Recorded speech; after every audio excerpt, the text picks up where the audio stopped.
Oke, Assalamualaikum warahmatullahi wabarakatuh. Selamat malam teman-teman semuanya. Malam ini kita akan melanjutkan materi sebelumnya, masih tentang firewall. Kali ini kita akan bahas tentang firewall NAT ya, gitu. Atau disebut juga Network Address Translation.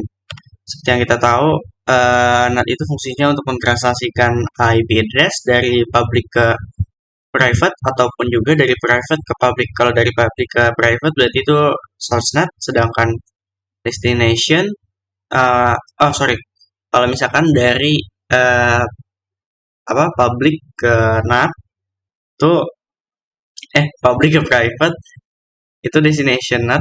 Kalau misalkan dari private ke public sebutannya itu source NAT ya. Seperti yang biasanya kalau kita lakukan jika klien ingin terhubung ke internet. Jadi itu kita harus mentranslasikan dulu IP private-nya baru kita uh, dapat terhubung ke jaringan publiknya gitu.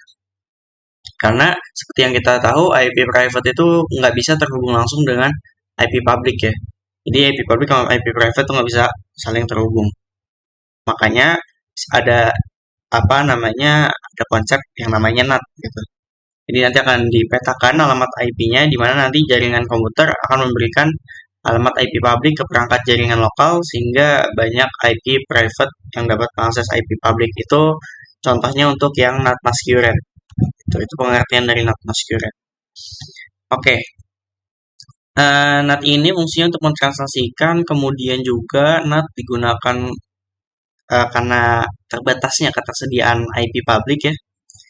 Kemudian juga NAT ini digunakan untuk alasan keamanan atau security gitu. Jadi kan kalau misalnya udah kita bikin NAT gini, itu biasanya secure tuh. Jadi untuk jaringan publik itu nggak bisa nyentuh IP private gitu. Makanya kalau misalnya kita uh, melacak IP kita, itu IP private nggak bisa dilacak kan. Yang bisa dilacak hanyalah IP ya ISP yang kita gunakan. Itu mentoknya cuma sampai situ doang. Makanya dia disebut juga maksudnya untuk alasan keamanan ya, untuk security. Oke, kemudian juga em, di NAT ini akan ada dua pilihan ya. Ada yang namanya source NAT dan juga destination NAT. Saya buka dulu. NAT ini, nah ini contoh yang udah saya buat. Nah, di sini ada source NAT dan destination NAT. Kalau untuk source NAT ini diberlakukan untuk paket yang berasal dari network yang ada di NAT ya. Jadi dari private menuju public. Kalau destination NAT ini fungsinya untuk paket yang menuju jaringan yang ada di NAT. Biasanya digunakan untuk mengakses dari luar jaringan.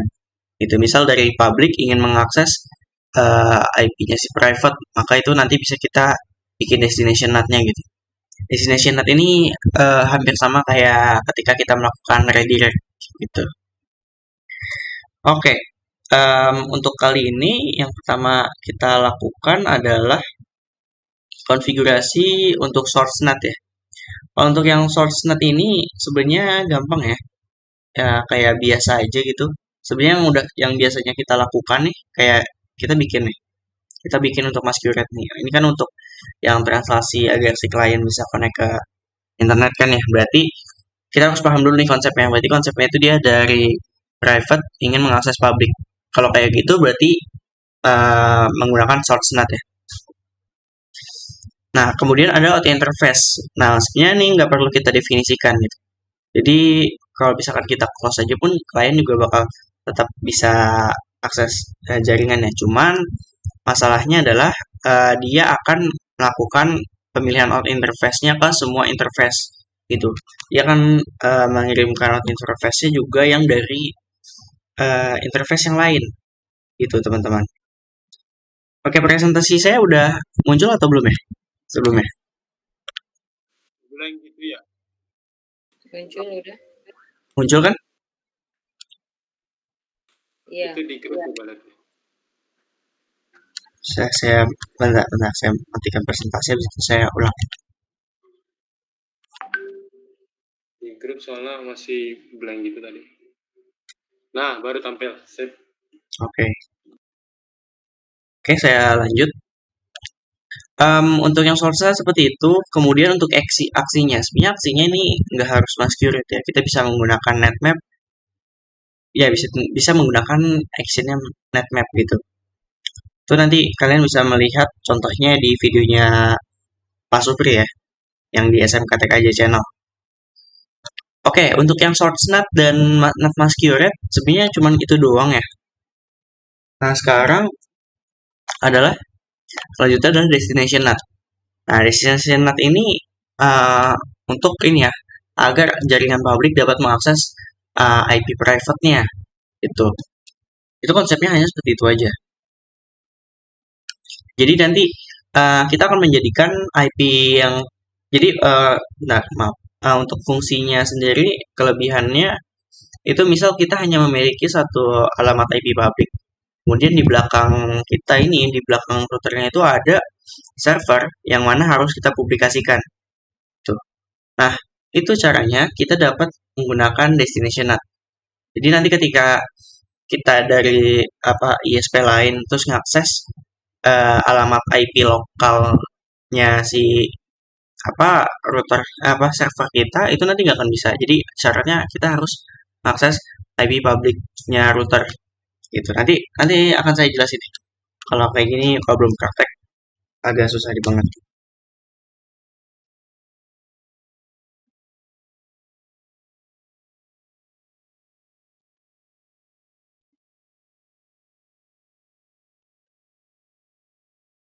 Oke, sebentar.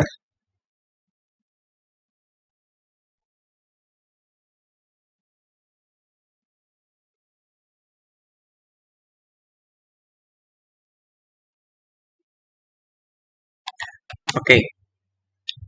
Sekarang ada topologinya. Topologinya itu seperti ini. Oke. Topologinya seperti ini. Di sini ada klien ya. Ini klien yang dari internet. Ini nanti ISP lah penggambarannya tuh kalau misalkan yang dari sini. Di sini ada internet. Nah, nanti di sini ada klien lagi nih.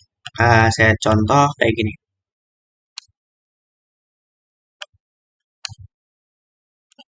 Nah, ini ada klien nih dari luar jaringan yang ingin mencoba mengakses si servernya.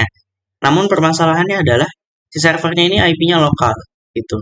Karena kita hanya memiliki satu IP publik aja. Nah, IP publiknya, sedangkan IP publiknya ini digunakan untuk si router mirrotingnya.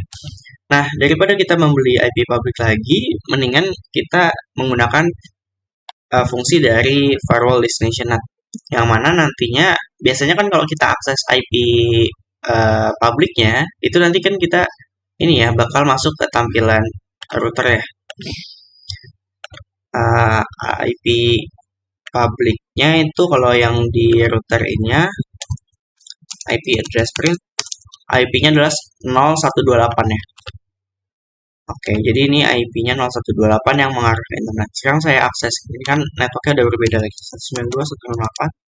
192.168.0.128. Nah, kalau misalkan kita buka IP ini, maka masuknya kan ke tampilan router OS.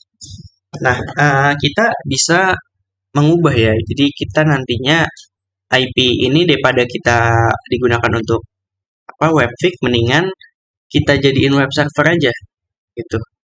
Jadi kita destination NAT gitu.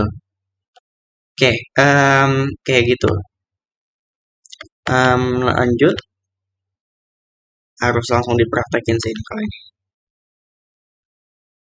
Nah, di sini langkah pertamanya sebenarnya kita setting dulu servernya ya. Kita bikin web servernya dulu. Pasti ini udah ada web server. Nah, namun di sini saya belum ada web servernya kan ya. Jadi di sini saya setting dulu /etc. Oh sorry, langsung aja /etc apache 2 sites available normal default. Oke, ininya server name-nya udah biarin aja. Oke, langsung aja ini. Udah ada soalnya. Sekarang ini udah kita buat ya. Cuman saya mau coba edit tampilan dari index.html-nya. var www.html. Sorry, kurang. Index.html. Nah, oke, ini saya mau ganti ya, mau saya setting di sini titelnya namanya situs zayan.net. Kemudian saya ubah lagi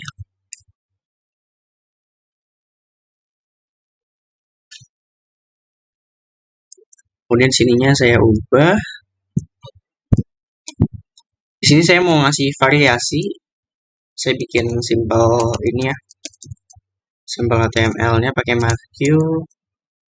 Welcome to Zayan site.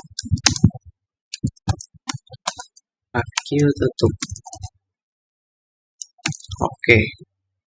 Kemudian saya ubah lagi ininya juga.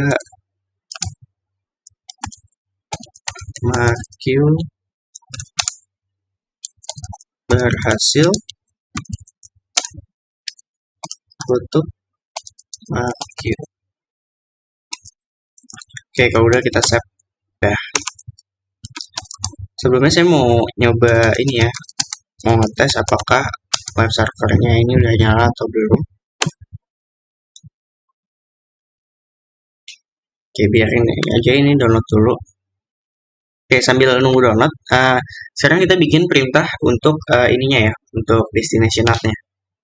Perintahnya itu ip var walnut add chain-nya kita menggunakan destination NAT. Kemudian aksinya, nah aksinya adalah kita menggunakan destination NAT. Kemudian ada yang harus kita masukkan ketika kita menggunakan aksi destination NAT, yaitu adalah to address. Jadi nanti ketika mengakses IP publiknya ini mau diarahin kemana, mau di destination NAT seperti yang kita ketahui. Destination NAT berarti tujuannya lah ya, tujuannya ini mau kemana. Oke, di sini untuk to address-nya saya kasih IP-nya tadi 192.168.0.128. Kemudian selanjutnya protokolnya adalah TCP. Kemudian selanjutnya adalah source address. Nah, untuk source address ini adalah ini ya. Jadi, sorry, bukan source address, tapi destination address. Destination address. Nah, jadi destination address ini nanti ketika klien mengakses IP yang saya spesifikkan di sini, maka nanti akan diarahkan ke IP yang ini, itu address-nya. Nah, itu address-nya ini salah. Harusnya 10.10.2. Ini yang IP lokalnya. Nah, ini baru kita masukkan IP publiknya. Jadi ketika ada klien yang mencoba mengakses IP 192.168.0.128, nanti maka akan diarahkan ke address ini, gitu. Kemudian selanjutnya in interface-nya. Nah, in interface ini dia datang paket yang ini dari mana gitu. Untuk in interface-nya ini saya pilih karena dia terhubung ke jaringan yang publiknya dulu ya. Berarti adalah ether berapa? Ether 1 gitu. Udah, kita klik enter. Nah, kemudian kita juga pengen agar si klien Windows 7 ini nantinya juga bisa akses. Berarti ini jatuhnya dari lokal menuju sini ya. Nanti akan saya jadikan alamat IP lokalnya ini di destination NAT kan ke sini. Tuh. Perintahnya sama, IP var walnut, add chain-nya destination NAT, action-nya destination NAT juga. Tuh address-nya nggak berubah ya, tetap ke IP-nya si web server. 10.10.2, kemudian protokolnya TCP, destination address. Nah, destination address-nya ini yang membedakan ya. Untuk destination address-nya di sini adalah 172.16.1.1. Sorry, saya cek dulu ya. Takutnya salah. Oke, benar. 1.0 aja, biar yang lain bisa akses. Oke. Oh, 1 deh. Sorry, maaf. Kemudian in interface-nya adalah interface yang terhubung ya. Kita cek yang terhubung ke klien itu dia menggunakan Ether 2. Ether 2. Oke, kalau udah kita klik enter. Kemudian kita cek IP firewall NAT print. Oke, seperti ini ya. Ini untuk yang ke jaringan publik, ini untuk ke jaringan lokal. Untuk memisahkannya, mau saya kasih komen. Ini adalah akses dari publik.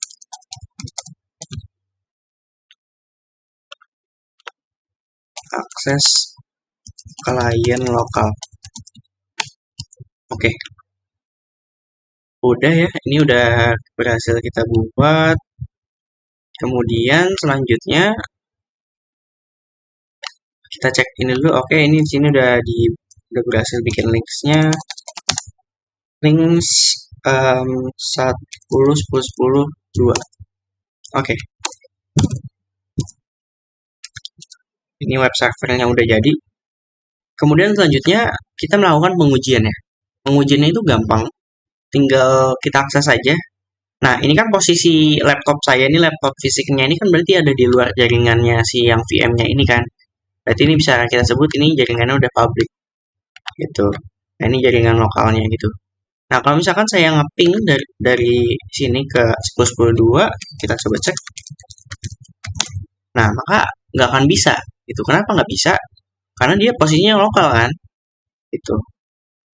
Nah, caranya agar bisa kita akses web servernya itu kita akses IP dari IP publiknya gitu. Kalau kita cek di sini IP address publiknya adalah 0.128 gitu. Sekarang kita coba ping 192.168.0.128. Oke, sekarang kalau kita ping ke ininya bisa ya. Kemudian langkah selanjutnya adalah kita coba ini, kita akses. Nah, ini udah langsung kebuka ya karena tadi sebelumnya udah saya akses. Tadi akses WebVic kan. Nah, ini kalau misalkan saya coba akses IP-nya bukan 10.10.2 lagi. Karena kalau kita akses 10.10.2 nggak akan bisa gitu. Nah, karena udah kita bikin destination NAT, maka langsung aja kita ketikin IP publiknya 192.168.0.128 gitu. Kita klik enter dan dapat dilihat maka kita berhasil membuat server yang ada di jaringan lokal dapat terpublikasikan ke jaringan publik gitu.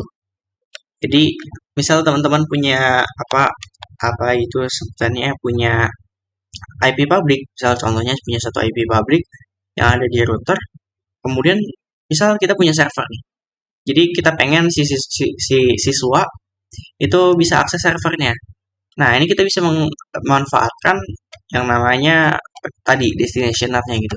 Kita cukup mengakses IP publiknya, nanti maka akan akan terjalurkan lah istilahnya.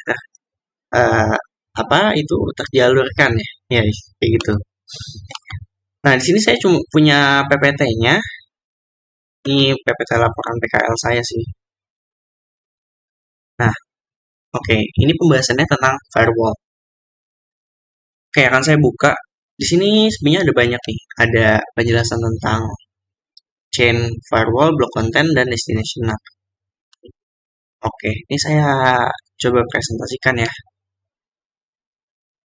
Tadi untuk prakteknya udah, sekarang kita untuk teorinya. Ini udah muncul kan ya presentasinya? Oke, kita akan bahas tentang firewall. Lanjut.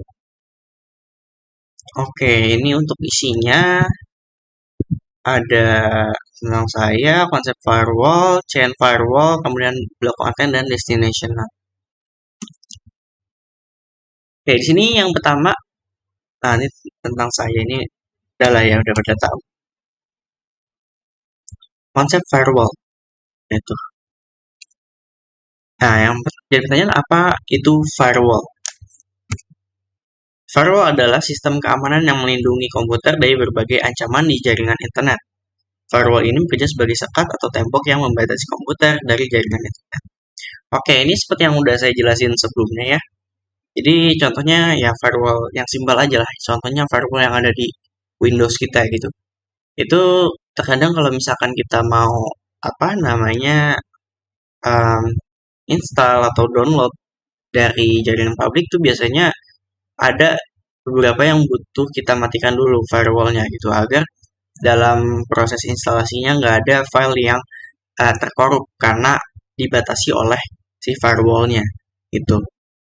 Itu salah satu contoh firewall. Kemudian juga firewall tuh biasanya harus nyala kan ya di laptop karena fungsinya ya itu agar tidak terjadinya hal yang tidak diinginkan gitu. Contohnya kalau misalkan ada virus yang masuk maka nanti nggak akan bisa ke filter gitu.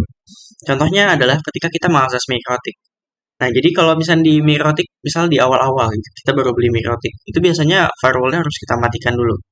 Ada beberapa saat ya, ada beberapa momen. Karena terkadang nggak perlu kita matikan pun dia juga bisa. Nah, kenapa kadang itu dia nggak bisa muncul gitu MAC address-nya? Karena si komputernya ini akan menganggap device itu device asing yang baru dikenali gitu. Jadi ini ada MAC address baru nih yang dikenali nih. Jadi ini MAC address-nya kan dari luar ya. Ini MAC address nggak dikenalin maka diputusin sama firewall-nya untuk diblokir aja gitu si MAC address-nya agar jadi si komputer kita ini nggak bisa akses si mikrotiknya agar karena takut terjadi hal yang tidak diinginkan gitu. Nah, setelah kita matikan firewall-nya itu nanti akan baru bisa diakses gitu. Bisa nggak? Oke. Kemudian selanjutnya um, firewall pada mikrotik. Oke, prinsipnya firewall itu ada if sama then. Jadi untuk yang if-nya ini chain bisa kita sebut. Jadi nanti paket telah memenuhi syarat kriteria yang dibuat. Apakah dia paketnya source-NAT atau dia input paketnya seperti yang saya jelasin kemarin, input ataukah output ataukah forward ataupun pre-routing dan lain-lain. Kemudian then ini adalah aksi yang kita tetapkan. Itu kan kadang kalau kita mau bikin firewall tuh ada beberapa yang harus kita setting. Contohnya seperti firewallnya kita actionnya kita setting ya. Apakah mau di drop atau di reject atau di accept atau di redirect atau destination NAT dan lain-lain. Banyak ininya ya. Itu salah satu ininya ya prinsip firewall. Jadi konsepnya kalau kita mau bikin firewall harus ada kedua ini. Ada if dan juga ada then. Itu. Oke. Kali ini ada yang kita bahas ini adalah untuk firewall filternya ya. Ada input, ada output, ada forward. Yang pertama adalah input. Oke, jadi ini proses paket yang berasal dari klien menuju router. Sebenarnya nggak harus dari klien menuju router. Dari router menuju klien pun itu bisa dikatakan input. Ataupun pokoknya input ini adalah paket yang masuk ke device gitu. Misal saya ngirim paket dari router ke apa ke router saya ke ininya ke klien gitu. Nah, itu namanya input gitu. Jadi paketnya masuk ke dalam device tersebut. Oke, di sini ada ininya, simbolnya. Nah, di sini saya colokin nih, ada IP-nya. IP-nya pun sudah satu network.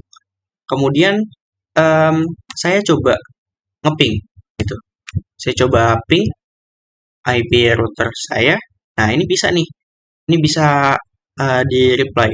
Maksudnya berhasil lah gitu, berhasil ini ya. Berhasil didapatkan apa paketnya gitu. Jadi saya ngirim paket dari klien ke router.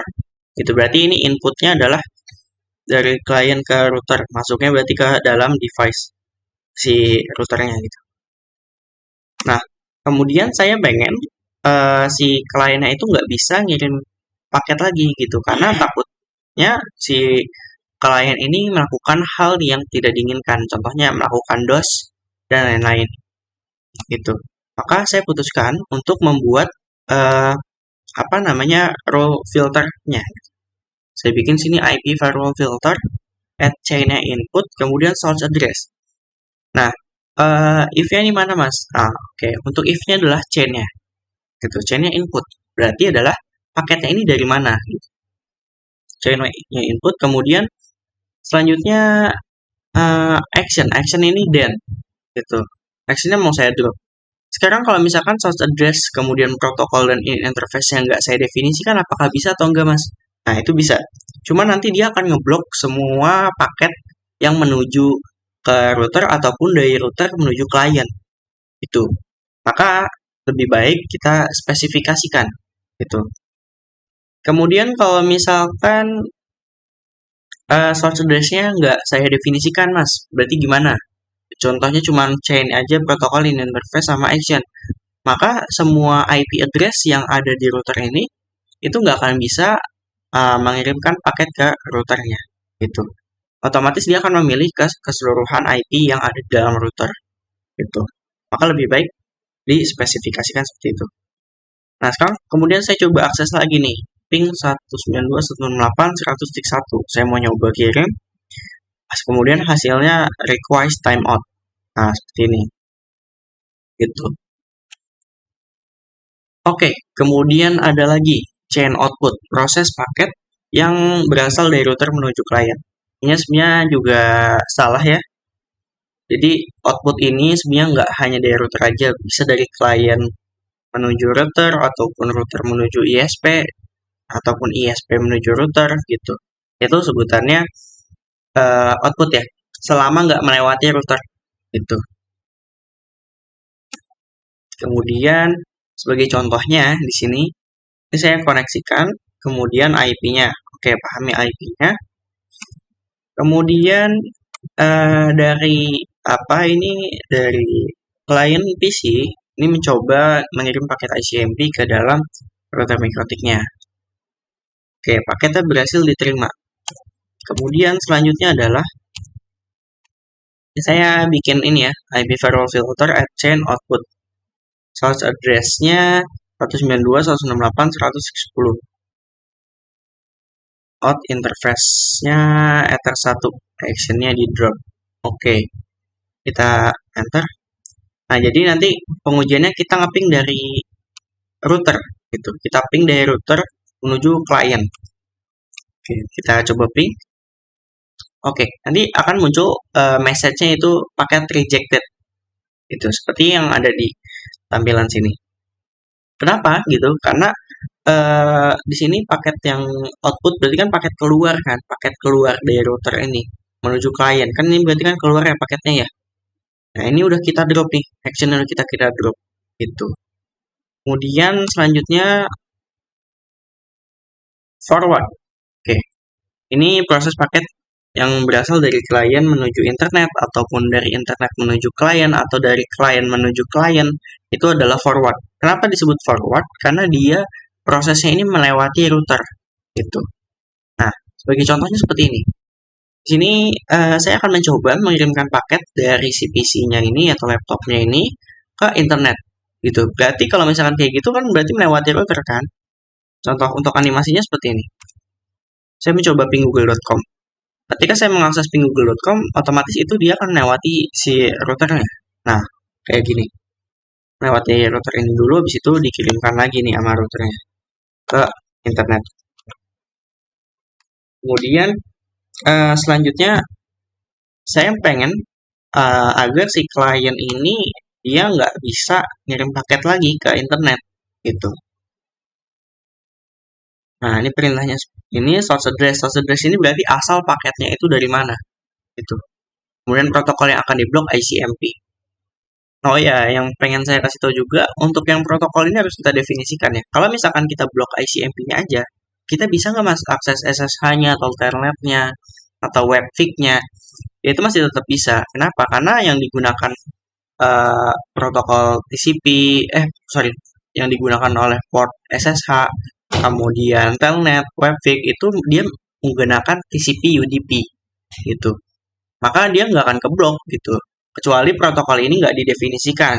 Kalau nggak didefinisikan, dia akan mengeblok seluruh protokolnya. Gitu. Oke, kemudian di sini untuk pengujiannya itu saya coba ping google.com lagi. Maka hasilnya adalah request timeout. Kenapa request timeout, Mas?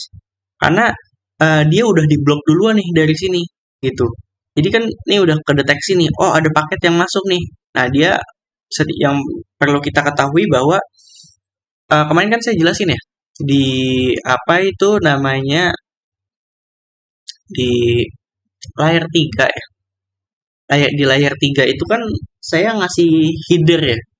Jadi di layar 3 itu di proses network itu ada yang namanya pemberian header pada setiap paket. Di header itu ada beberapa, terdiri atas beberapa macam. Ada address-nya dari mana, source address-nya dari mana, destination-nya dari mana, kemana gitu. Jadi paket ini dari mana ke mau kemana. Nah, ketika dia udah kedeteksi dari klien menuju router, kemudian si router mendeteksi, dia udah ngebaca lah istilahnya. Ini anggap aja ini orang posnya gitu, orang kantor pos. Dia ngeliat, oh ini tujuannya ke sini, oh ini, sedangkan di rule-nya nggak boleh nih ngirim paket ke sini. Misal contohnya gini deh, kita mau ngirim surat ke presiden, sedangkan itu dilarang gitu. Contohnya ya, sebagai contoh, kita dilarang mengirim surat ke presiden. Maka nanti akan diblok duluan di sininya. Gitu. Istilahnya paketnya dibuang lah. Ini nggak boleh nih paket ini dilanjutkan gitu. Nggak boleh diterusin lagi. Seperti itu. Kemudian, tapi kita masih tetap bisa mengakses IP routernya ya. Kenapa? Karena ini namanya proses input gitu. Jadi yang kita blok hanyalah paket yang melewati routernya aja. Oke, kemudian blok konten, blokir domain tertentu sehingga tidak dapat aksesnya. Nah, contohnya ini kan, kalau ini saya contohnya di sini search Facebook ya. Kayak gini. Oke. Di Facebook nih, saya coba buka Facebook dulu. Oh, bisa nih, bisa diakses Facebook. Gitu. Kemudian saya pengen si klien, contohnya ini si siswa. Si siswa ini nggak boleh ngakses Facebook ketika jam pelajaran. Gitu. Ya udah, saya bikin firewall filternya aja. Add chainnya forward gitu. Kenapa forward? Karena kan dia kita mau ngakses Facebook ya. Facebook itu kan posisinya ada di ISP, maksudnya di jaringan publik kan. Maka otomatis ketika kita mau akses domain tersebut harus melewati router terlebih dahulu. Gitu. Kemudian di sini ada source address, paketnya ini dari mana. Kemudian protokolnya ICMP. Nah ini salah, sebenarnya saya salah nih. Ini bukan ICMP, ini TCP ya. Gitu. ICMP mah paket nih saya salah. Harusnya TCP. Kemudian destination port. Nah ini destination port ini penting kita masukkan gitu. Karena si Facebook ini kan dia pakainya HTTPS ya. Bahkan di sini destination portnya 443. Kemudian gimana kalau misalkan websitenya HTTP, Mas? Kalau websitenya HTTP, maka itu ya kita ini aja. Kita bikin apa? Portnya berarti 80 gitu. Kemudian kita juga bisa mengkombinasikan dengan ada yang namanya fitur time ya, yang di firewall filter yang sebelumnya udah saya jelasin. Nah itu nanti bisa kita ngeblok di jam tertentu aja. Jam segini siswa nggak boleh, di jam segini boleh gitu. Kemudian di harinya, misal dari Senin sampai Jumat nggak boleh akses Facebook, tapi di hari Sabtu boleh. Gitu. Itu bisa kita kombinasikan seperti itu. Kemudian ketika si siswa ini mencoba mengakses Facebook lagi, maka paketnya akan diblok terlebih dahulu pada routernya ini gitu, karena dia kan paketnya forward ya. Oh ini tujuannya ke Facebook nih, oh nggak boleh nih, nggak boleh ngakses Facebook, ya udah dibuang nih paketnya dari si router mikrotiknya ini gitu, maka nanti nggak akan bisa akses lagi. Kemudian destination NAT gitu, destination NAT sini ini contohnya nih ISP ya, ini ada satu ISP, ini jaringan internet, ini jaringan lokal. Oke.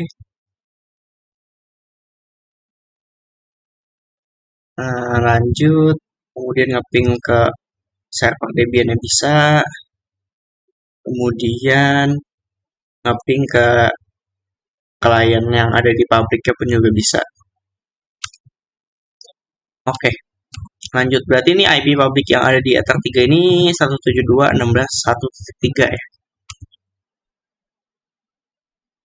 Nah, kemudian saya pengen mendestination-kan ini gitu. Jadi ketika ada si klien dari publik maupun lokal mengakses IP gateway-nya, maka nanti akan di forward gitu istilahnya lah.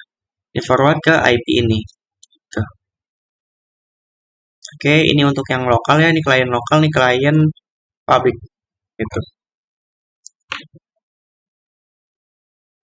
Oke. Kemudian kliennya akan mengakses gitu. Jadi si ini dia mau pengen akses 172.16.2.1 gitu. Maka paketnya akan diteruskan gitu dari sini diteruskan ke Ether 2 nih ke lokalnya ke jaringan lokal yang ada servernya. Maka nanti tampilan seperti ini. Gitu. Kemudian begitu juga ketika dari lokal. Nah, ini lokal nih kayak klien lokal coba ngakses maka nanti paketnya diterusin lagi di forward gitu ke 2022. Maka tampilannya akan bisa mengakses seperti ini. Oke. Oke, itu aja itu untuk firewall yang ada di MikroTik. Oke, tadi kan ini kita aksesnya dari publik ya. Nah, ini dari publik kan bisa kan? Kalau coba saya ulang. Nah, sekarang gimana kalau misalkan kita aksesnya dari yang klien lokalnya ini? Tuh. Nah, di sini udah ada ya. Kemudian di sini saya coba buka Internet Explorer. Saya zoom. Kemudian sebelumnya saya buka CMD dulu. Saya mau nyoba ngeping ke IP gateway-nya gitu. Ping 172.16.1.1. Oke, bisa ya. Tapi dia nggak bisa ngeping ke 20. Ke 10. 10, 10, 10.2. Oh, bisa. Mungkin nih. Oh ya, karena kenapa bisa? Karena ini dia sesama lokal ya. Oh, tadi kan saya nggak. Oh, saya kan tadi public gitu. Tapi kalau misalkan kita akses lokal, apakah bisa atau enggak? Gitu. Misal kita akses langsung ke IP public, ke IP servernya, apakah bisa atau enggak? Bisa gitu. Kenapa bisa? Karena dia masih dalam satu jaringan lokal gitu. Kemudian kalau misalkan saya ngakses IP gateway yang di 172.16.1.1 bisa nggak mas? Oke. Sini saya coba buka. Saya close sebelumnya. Kemudian sini saya akses 172.16.1.1.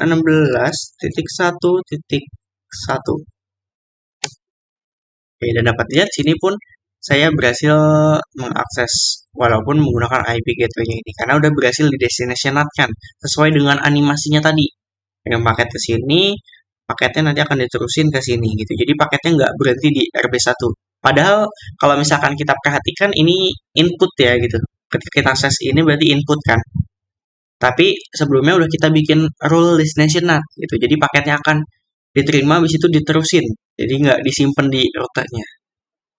Oke, itu sekian untuk penjelasan dari firewall NAT gitu. Gimana teman-teman ada yang ingin bertanya? Silakan.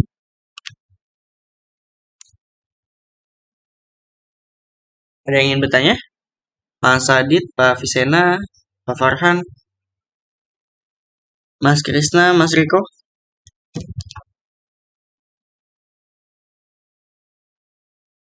Gimana? Aman. Aman ya? Oke. Insya Allah paham lah. Tadinya firewall ya gampang. Gitu. Oke. Baterainya sudah lemah nih. Presentasinya. Oke. Maksudnya ngantuk. Oke, siap. Ini juga udah malam ya. Itu udah lebih 10 menit. Ya. Mau nanya sebentar mas. Boleh, boleh. Kalau hotspot itu emang nggak bisa dihapus dah? Apanya nggak bisa dihapus? Host. Host? Coba di Winbox di hotspot. Oke. Ada host. Host. Ini ya kenapa? Nah, ketika kita kan buat user Mm-mm. di Micmon atau di apa, Ya, saya hapus itu, dia muncul lagi emang kayak seperti itu ya? karena di apa namanya MAC address yang ada di DHCP-nya dia masih terdaftar nih mas di listnya ini, masih ada listnya. Jadi yang tahu kan kalau kita bikin list time gitu ya, Iya, tahu. dia nggak akan bakal bisa hilang kalau sampai waktu expirednya habis gitu. Nah, yang jadi masalah kan HP kadang ada yang make acak ya. Iya, MAC acak, benar. Nah, itu kan berganti si Mm-mm. Mac-nya kan, jadi tidak terdaftar lagi pada itu, maka Akan akan login terjadi terus. perloginan lagi kan. Iya, itu Nah, ada itu tekniknya. solusinya Ada tekniknya, itu coba aja buka di Citra Web. Saya belum nonton, tapi ada itu di Citra Web. Nih, coba Mas, oke. apa? Address acak.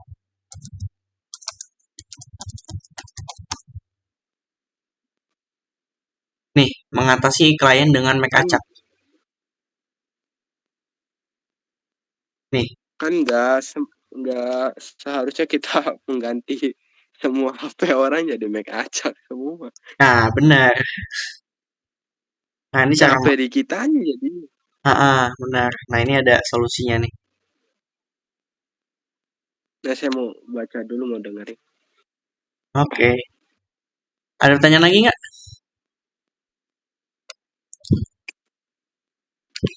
Nggak ada. Kalau yang lain, Mas Adit gimana Mas Adit? Apakah masih nyimak?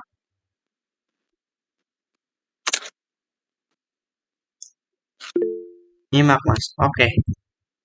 Oke, mungkin untuk materinya hari ini itu aja ya, masih tentang firewall. Besok itu materinya masih tentang firewall juga, tentang layer 7 dan firewall Mango. Oke, ini lumayan banyak nih nanti materinya. Oke, mungkin sekian aja, isinya daging semua. Oke, untuk Pak Farhan ada pertanyaan nggak? Pas, oke. Nanti kalau misalnya ada pertanyaan lagi, oke, lembet. Kalau misalnya ada pertanyaan lagi, silahkan ditanyakan di grup aja, dan untuk video recordnya akan saya kirim nanti malam. Mungkin ini aja yang dapat saya sampaikan, kurang lebihnya mohon maaf. Jangan lupa belajar, semangat ibadah puasanya, gitu. Karena ibadahnya akan dilipat gandakan pahalanya.